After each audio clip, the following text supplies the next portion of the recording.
విశ్వశక్తిపాత ధ్యానంతో విశ్వం ద్వారా మీరు దేనినైనా పొందవచ్చు అనే కాన్సెప్ట్తో ధ్యానం. కాబట్టి ఆ విశ్వం మొత్తం అమ్మవారు ఉన్నారు, మీరు దర్శిస్తున్నారు. ఆ విశ్వం మొత్తంలో నిండిపోయిన అమ్మవారి నుంచి మీరు ఏం పొందాలనుకుంటున్నారో ఆ భావాన్ని ఆ విశ్వం మొత్తంలో నిండిపోయిన అమ్మవారికి పంపిస్తూ ఉండండి.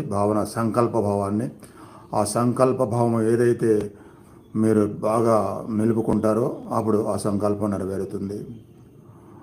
మహాలక్ష్మి, నవలక్ష్మి. సంతానం కావాలంటే సంతానం, ధైర్యం కావాలంటే ధైర్యం, ధనం కావాలంటే ధనం. అట్లా మీ మనసులో